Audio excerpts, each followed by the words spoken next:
This is KGW News at Sunrise. I've got neighbors that have little kids that, would be at serious risk if they were out playing in the yard. Raccoons are terrorizing a Northwest Portland neighborhood. We talked to the woman who put up this sign trying to warn as many people as she can. Plus, we just hope Chuck gets even better, but where he's at now, still can't believe it. Relieved and amazed, colleagues react to the continued recovery of the Washington County Sheriff's deputy who was shot 7 times last month while trying to issue an eviction notice. We'll share the moment the deputy left the hospital yesterday, surrounded by friends and colleagues. That story is coming up in just a moment.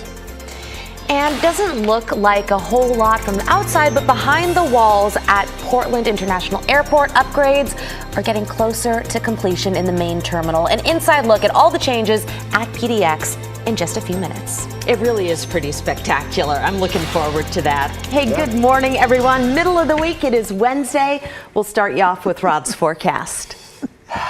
Are you ready? Are you warming up? What's that? I've rained. I've rained. That's a nice change. A little bit. That's not much. I'm kind of overselling the story, but it is a story. We've got more rain up to our north in Washington than we do here at home, and that will be the case throughout the day. And like we talked about yesterday, this weak front that's pushing inland, there's a dab all the way down towards Salem, will produce mostly some traces of rain or maybe just a touch more if you are a spot that picks up some of the rain. But here's a closer look at where this one shower is right now. It's starting to move into parts of Forest Park and just outside of Salmon Creek, and it's passing up into I-5. So that's our day today. A lot of clouds certainly this morning. The ongoing threat that you'll see or feel a raindrop. The shower chance will linger into this afternoon. Right now we're at 65, 72 at noon, nice and comfortable. Later today should be dry, partly sunny. We could still get up to 80 for a high temperature. That's your forecast. Thank you, Rod. Our top story this morning, Oregon's new Secretary of State ruled state senators with 10 or more absences cannot run for re-election. Secretary Lavon Griffin-Valade clarified Measure 113, which voters approved and essentially punishes lawmakers who walk out. But as KGW's Pat Doris explains, the Secretary of State won't have the last word. This covers 10 lawmakers who racked up 10 or more absences. Now, not all of them are up for re-election next year, but 4 of those who are said they definitely do plan to run again. They're not so thrilled as you can expect with Tuesday's ruling, and they plan to challenge Measure 113 in court. Their argument comes down to the exact language of 113. Here's what it says. 10 or more unexcused absences, quote, shall disqualify the member from holding office as a senator or representative for the term following the election after the member's current term is completed. Now, the Republicans who want to challenge the measure say they read that to mean that even though they racked up absences in 2023, they can run in 2024, but would be banned for the next election in 2028. But Secretary of State Lavon Griffin-Valade says courts have emphasized that the text of adopted ballot measures must be interpreted in a way that's consistent with voter intent.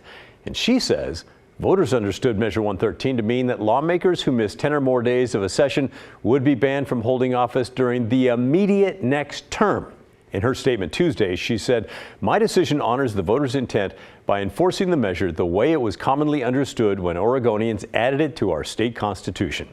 She also argues the ballot title and the voters' pamphlet on Measure 113 reinforce that interpretation. We'll keep following this if it does go to court and keep you updated. A physician's assistant in Beaverton has been charged with sexually abusing a patient, and investigators are worried there could be more victims. Beaverton police say a 19-year-old woman accused 34-year-old Alvin Eshnil Prasad of performing, quote, inappropriate and unnecessary actions during a medical procedure back in July. Investigators are asking anyone who may have more information to come forward. Well, neighbors in Northwest Portland are dealing with an unusual problem, raccoons that have been terrorizing their neighborhood. There have been multiple attacks in the past couple of weeks.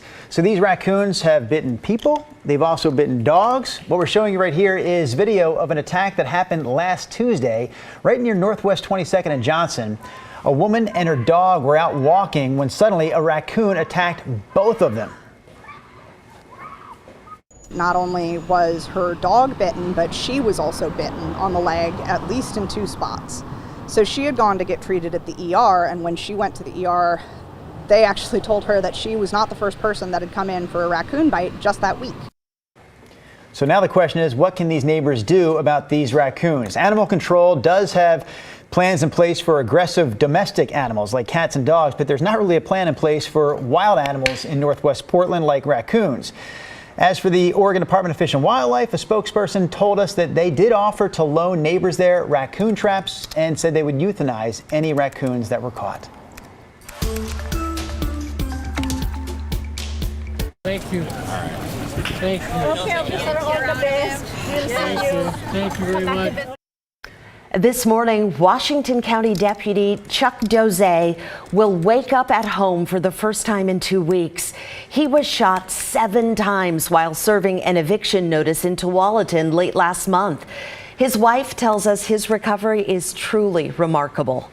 It's truly a miracle. 2 shots to his head. And my gosh, I could be looking at a whole different scenario. And for that, there's big smiles around that bed. Jose's wife says she is absolutely in awe of all the support her family is getting. That includes a police escort home that shut down Interstate 5 and SR 14 yesterday. This morning, we're getting a sneak peek at the new main terminal under construction at the Portland International Airport. Our Devin Haskins is live at PDX this morning. And Devin, this area we're talking about won't be opening for like another 10 months or so, but seems to be a lot of excitement still. Yeah. Oh, a lot of excitement because this is the airport that Portlanders have grown to know and love, but it doesn't look like that airport that Portlanders have known, grown, and love. It looks like an airport under construction. But coming up in May, these construction walls, these walls will come down. Take a look at this video. This is the new 9-acre wooden roof that went in last year. All the wood harvested from Oregon and Washington. The project, which includes a full remodel of the airport's main terminal, costing $2 billion.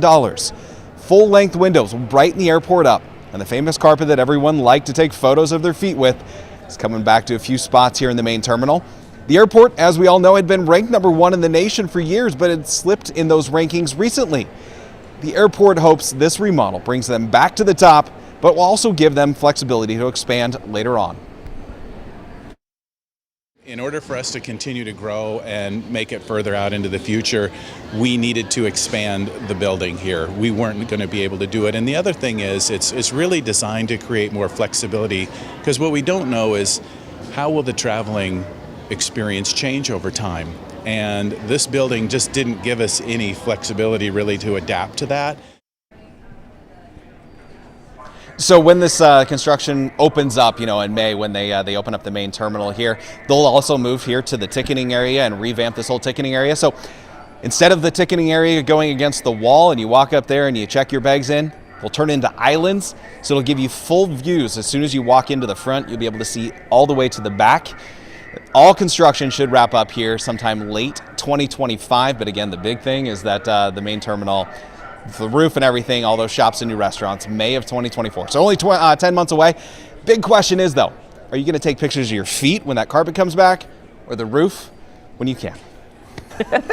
Devin Haskins reporting live for us this morning from the airport. Never mind 10 months from now. Rod Hill, you're going to check out that airport 3 days from now. Well, I won't get to see anything new. I get to see the boarded up area and, You can take pictures of that.